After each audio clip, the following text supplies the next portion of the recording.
Good morning. কেমন আছেন বন্ধুরা সব? আজকে আবার একটা ভিডিও নিয়ে এসেছি আপনাদের সাথে। শীতকাল মানে এটাকে তো আমি পাথরকুচি বলি, আপনারা কি বলেন সেটা কমেন্টের মধ্যে জানাবেন। ভিডিও কদিন দিইনি আমি, কারণ ইচ্ছে করেই আমি ভিডিও দিইনি, কারণ ভিডিও কেউ দেখছে না, শেয়ার কমেন্ট হচ্ছে না বলবো না, যারা কমেন্ট করছেন তাদের অনেক অসংখ্য ধন্যবাদ। আর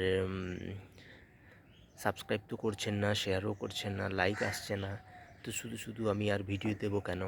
তবুও ভাবলাম যে আমার যে কজন বন্ধুরা দেখছে তাদের জন্য কেন দেব না, তাদের জন্য তো আমি দিতেই পারি। যারা আমাকে ভালোবাসা দিচ্ছেন, তো তাদের জন্য আবার ভিডিও নিয়ে এসেছি। একটুখানি আমি সমস্যার মধ্যেও ছিলাম কাজের ব্যাপারে, তো যাই হোক সেসব আমি বলবো ওখানে।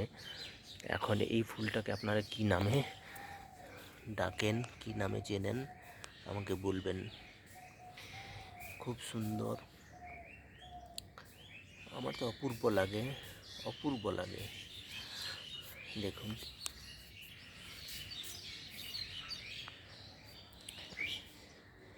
এটা বছরে একবার ফোটে, কিন্তু এটা অনেক দিন থাকে ফুটলে। আমরা ছোটোবেলায় এই পাতাগুলো, পাথরকুচির পাতা বইয়ের মধ্যে রেখে দিতাম, দিলে চারপাশে কল বেরিয়ে যেত, সেটা কি মজা। তারপর মাটি দিয়ে যত্ন করে কি সুন্দর করে লাগাতাম, মনে পড়ে। তো যাই হোক, এখনও একটুখানি বেশি করা হচ্ছে, তবে সেই পাথরকুচিটা আলাদা ছিল, সেই পাথরকুচিটা আমরা খেতাম। তো সেটা নিয়ে আরেক দিন নাহলে কথা বলবো। তো আজকে আমি এই যে আপনাদের সাথে সকালে সকালে উঠে ভিডিও বানিয়ে আপনাদের সাথে শেয়ার করছি, কেমন লাগলো অবশ্যই জানাবেন। আর আজকে ভিডিও এই পর্যন্ত। রোজকারের মতো বলবো, লাইক কমেন্ট শেয়ার অবশ্যই করবেন। ভালো থাকবেন। Thank you so much. আর বেশি বড় ভিডিও করছি না।